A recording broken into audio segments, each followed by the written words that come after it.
Assalamualaikum warahmatullahi wabarakatuh. Bismillah, alhamdulillah, la haula wa la quwata illa billah. Ashhadu an la ilaha illallah wahdahu la syarikalah, wa ashhadu anna Muhammadan abduhu wa rasuluh.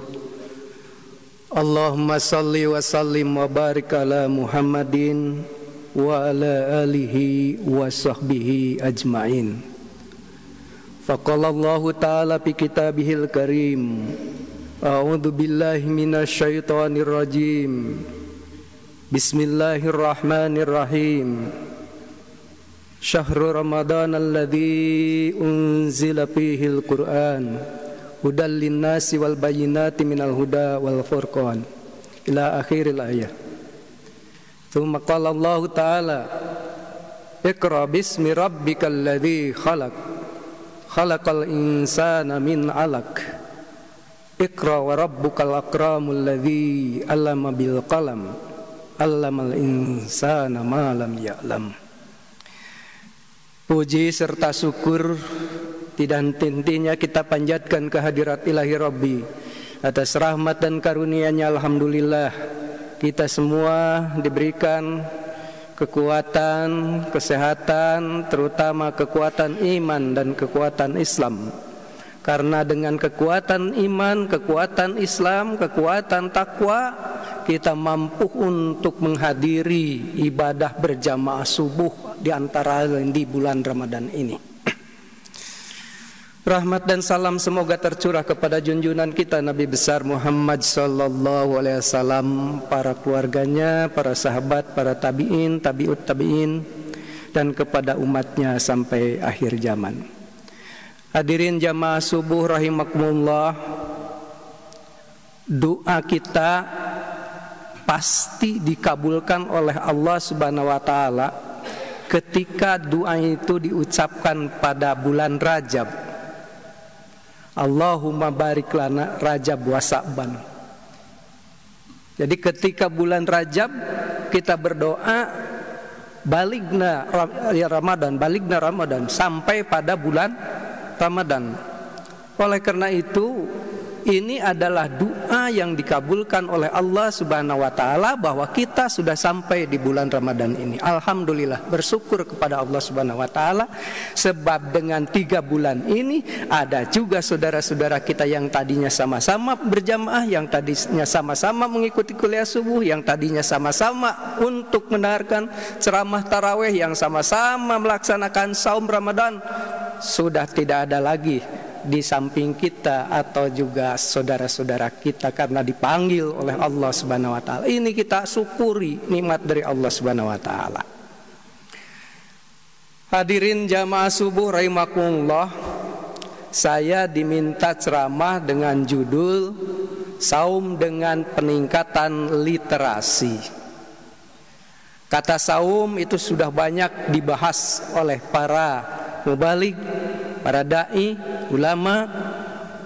Nah, yang dimaksud dengan literasi, nah ini yang jarang kita dengarkan, membahas tentang literasi.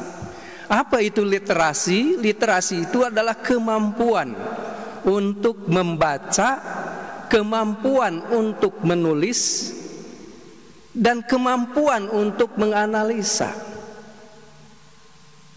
yang didasarkan pada literatur, yang didasarkan pada dalil-dalil, yang didasarkan kepada Al-Quran, yang didasarkan kepada Al-Hadis As-Sunnah, yang didasarkan kepada buku-buku yang dikarang oleh para ulama.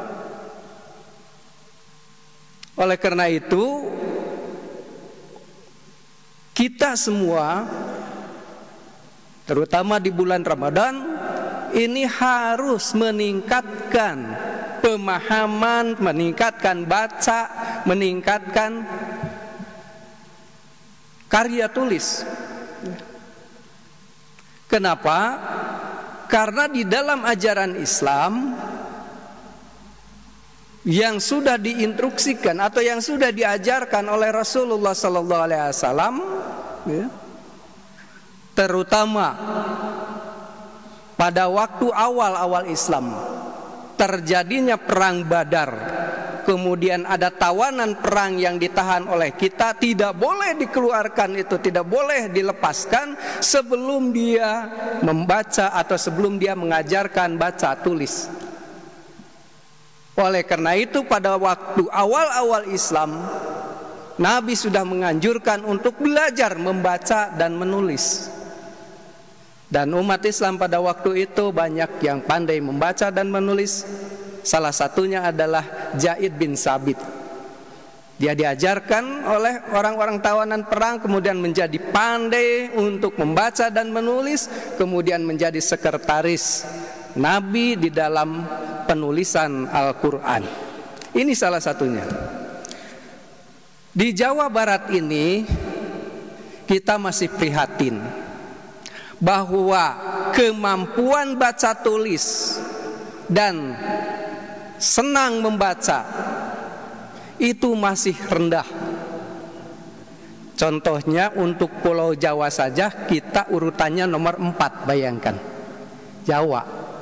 Artinya ada di situ ada Jawa, ada DKI, ada Jawa Tengah, Jawa Timur, Jogja. Kita nomor 4 urutannya, terakhir untuk kegiatan membaca dan menulis di Jawa Barat. Nah, kalau dilihat dari segi pendidikan, maka kita urutannya nomor 10. Karena mungkin pendidikannya lebih SMP lebih sedikit ya. Dan di kita banyak sekali tentang perguruan tinggi. Tetapi masyarakat di kampung kalau diakumulasikan, kalau dijumlahkan ternyata membaca kita urutannya nomor 4 terakhir di Indonesia. Ya. Jadi urutannya itu Irian Jaya, Nusa Tenggara, Sulawesi Tenggara, kemudian yang lain, kemudian baru Jawa Barat. Ini menunjukkan bahwa cinta membaca, cinta menulis, kegiatan membaca, kegiatan menulis itu sangat menurun sekali di Jawa Barat. Apalagi di zaman literasinya itu berdasarkan digital. Mahasiswa saya di UIN jarang yang membuat makalah itu dengan literatur bahasa Arab atau bahasa Inggris yang aslinya. Tetapi membuat makalah itu, ya tugas mahasiswa akan membuat makalah. Itu cukup dengan digital, internet, jodnet gitu. Itu luar biasa sekarang ini, tidak mau. Sekarang hampir-hampir jarang orang masuk ke perpustakaan. Lihat di Jawa Barat, ya siapa yang masuk perpustakaan sekarang ini? Tinggal buka internet, kemudian juga nyusun makalah segala macam sudah ada di situ semua. Gurunya internet, Google sekarang ini. Bukan Imam Syafi'i, Imam Hambali, Imam Maliki. Atau juga literatur yang lain, ahli tafsir Ibnu Katsir. Enggak, sekarang ini anak-anak cukup dengan membuka internet. Artinya membaca secara manual, membaca secara biasa kepada kitab, kepada buku itu sangat menurun sekali sekarang ini. Itu baca secara fisik. Nah, kalau kita tadarus Al-Quran, kira-kira bacanya fisik atau ruhani? Baru tahapan pada baca fisik Al-Quran itu, tadarus. Tadarus dari mulai Alif Lam Mim sampai Anas, tamat 2 kali atau 3 kali di bulan Ramadan. Itu baru fisik menurut pandangan Islam. Meskipun tidak tidak diingkari oleh kita bahwa membaca itu adalah dapat pahala, mendapat 10 kebaikan 1 huruf. Pahalanya sangat dilipat gandakan di bulan Ramadan. Tidak menutup kemungkinan, tetapi tidak berhenti sampai di situ. Membaca juga kalau dalam bahasa Arab membaca badaniyah, fisik. Nah, membaca yang kedua adalah membaca ruhaniyah. Apa yang terdapat di dalam Al-Quran, apa yang terjemahnya di dalam Al-Quran, apa hikmah di balik ayat-ayat Al-Quran, dan apa hukum yang terjadi, apa yang kita baca. Ini adalah baca ruhaniyah. Jadi kalau sekarang ada orang tamat belajar atau membaca Al-Quran 2 kali, 3 kali, alhamdulillah, pahalanya banyak. Tetapi mengimplementasikan ayat-ayat itu sangat-sangat jarang, sangat-sangat sulit. Karena ada juga orang yang hafal Quran, lagunya banyak, menang tingkat MTQ-nya nasional, tetapi terjelembab pada kemaksiatan, terjelembab kepada korupsi. Ini membuktikan bahwa baca Al-Qur'annya baru pada tataran fisik, baru pada tataran baca secara jasmani. Belum membaca Al-Quran, mengkaji Al-Quran, hikmah, hukum, dan implementasi di dalam kehidupan sehari-hari. Nah, selanjutnya ada tingkatan lagi setelah itu. Apa tingkatannya? Nah, kaum cendekiawan, ulama, para mufasirin, para muhaddisin, ketika dia mengkaji Al-Quran, mengkaji hadis, itu menimbulkan atau menghasilkan suatu metode, menghasilkan suatu hukum. Seperti Imam Syafi'i, Imam Hambali, Imam Maliki, Imam Hanafi, itu mengeluarkan hukum atas analisa Quran dan Sunnah Rasulullah SAW. Dan itu terbatas tentunya dilakukan oleh kita semua, atau oleh hanya khusus bagi para ulama yang mampu untuk membahas tentang itu dengan dilengkapi ilmu-ilmunya tentunya. Nah, jadi kalau di dalam bulan Ramadan ini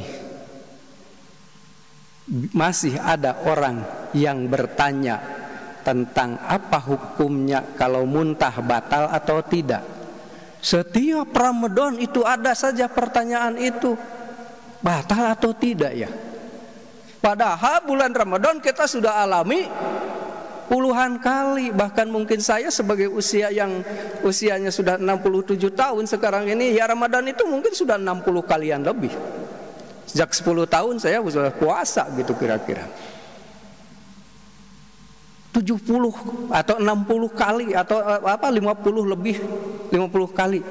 Tapi saya kalau ceramah di Majlis Laim masih ada yang bertanya tentang, Pak, kalau tahajud itu 11 atau 23, terus saja sampai sekarang itu tidak henti-hentinya. Jadi ilmunya itu sampai di situ diterangkan oleh ulama pohodoi, diterangkan oleh ulama pohodoi, bulan Ramadan datang lagi, lupa lagi gitu kira-kira.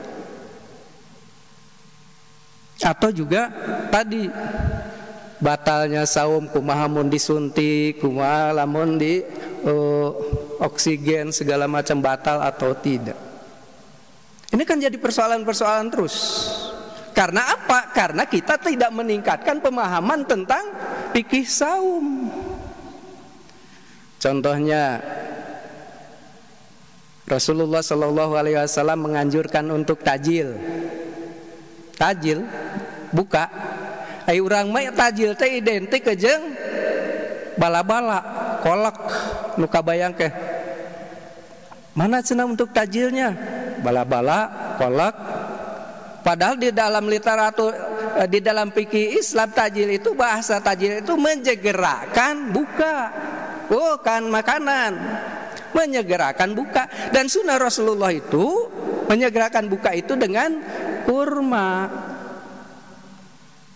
yang jumlahnya ganjil, atau tamar, atau kalau tidak ada dengan air putih. Saya tidak akan minum nih saum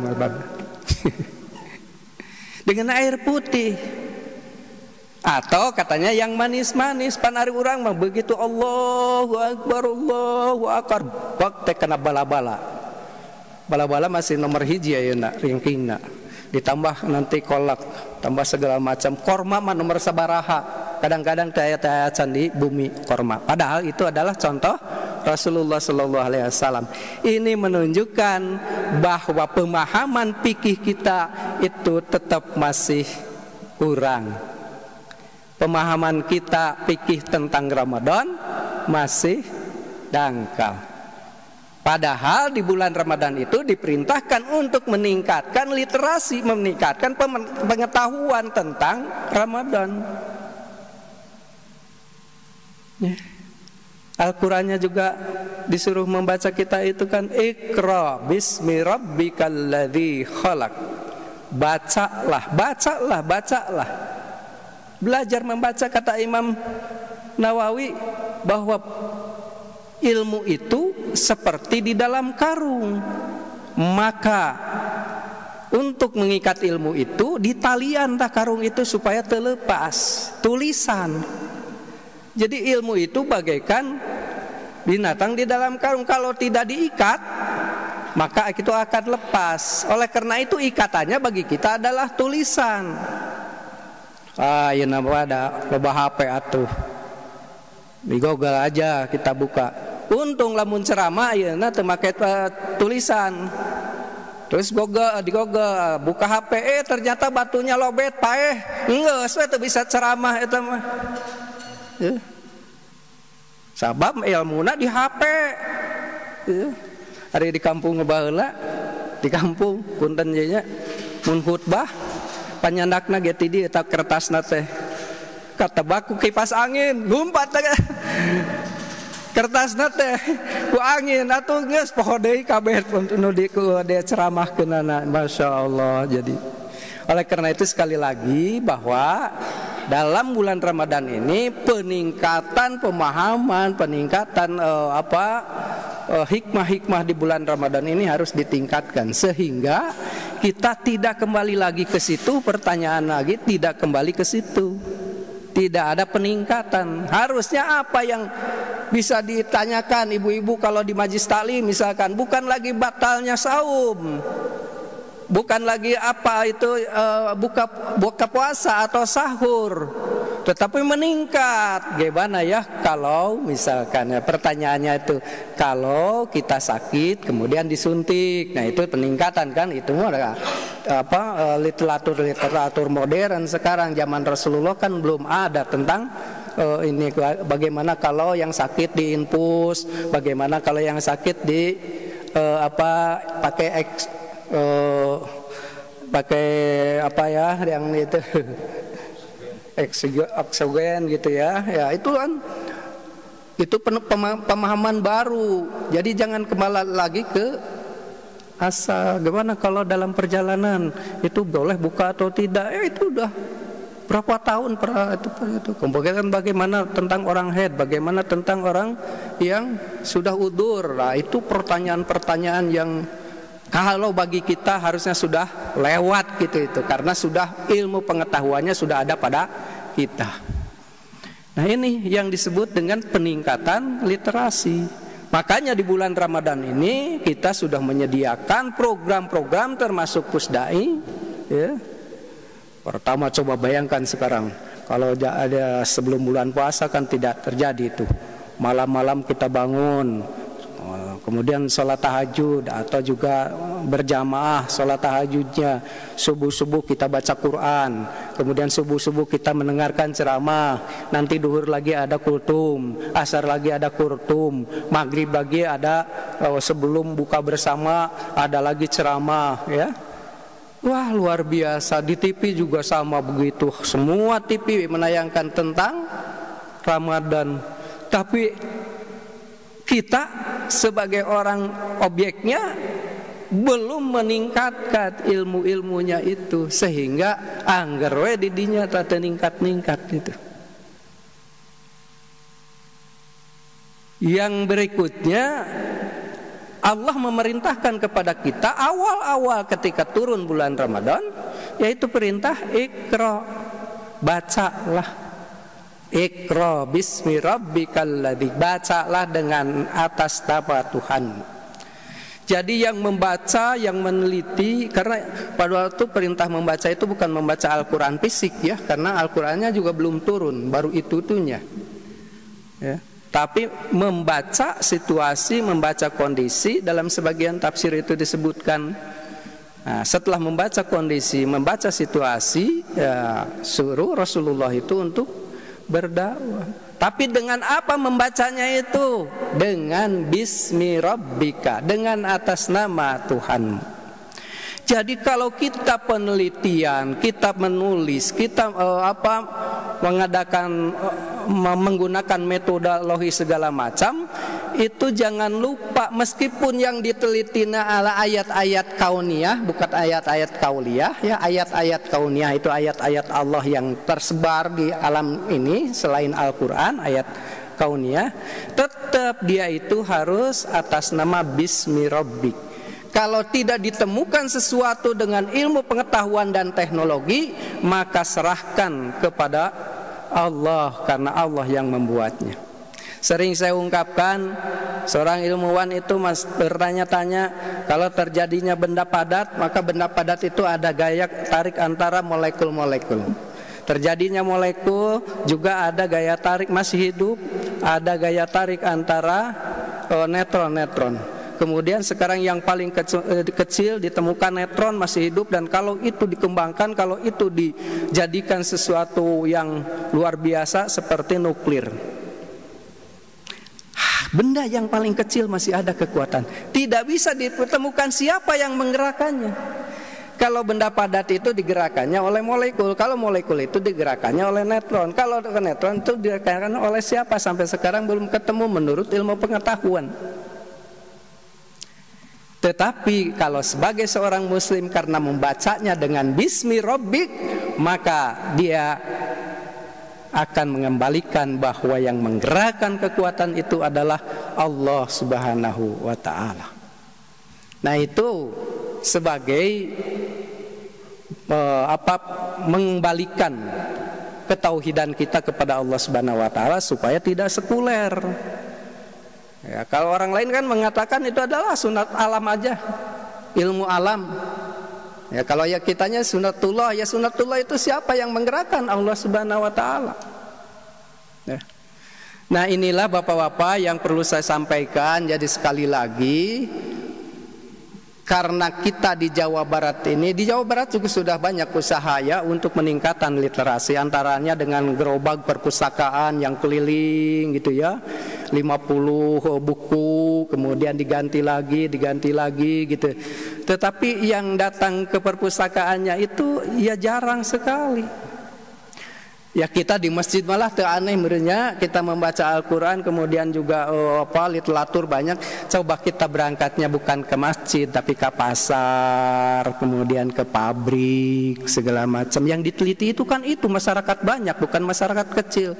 Wajar kalau di Jawa Barat ini bahwa membaca dan menulis di Jawa Barat itu tarafnya masih rendah, urutan keempat di Jawa Barat, di Pulau Jawa, dan urutan keempat terakhir di Indonesia tentang baca tulis. Bukan baca tulis Al-Quran, baca tulis umum ini ya yang ditelitinya. Nah, apalagi kalau ukuran kita selaku seorang muslim ngukur dengan sholat, Pak. Ternyata yang sholat berjamaah tiap waktu ke masjid itu hanya 2% saja, Pak. 2%. Nah, ditambah sekarang yang suka sholat ke masjidnya jarang, artinya sholat di rumah atau berjamaah sekali-kali. Itu ada 27%. Jadi dijumlahkan 2% jadi 28%. Kemudian yang suka sholat tetapi tidak ke masjid, itu masih di angka sekitar 30%. Jadi jumlahnya sekitar 60 sekian persen. Yang sholatnya jarang tapi sholat masih ada. Yang tidak sholat itu di Indonesia yang ngaku muslim masih 4%. Ngaku sholat tapi tara sholat 4%, Pak. Nah, ini artinya sangat rendah sekali tentang pemahaman tentang sholat, pemahaman tentang Ramadan, pemahaman tentang ibadah-ibadah yang lainnya. Karena ilmunya, karena literasinya yang kurang, pendalamannya yang kurang.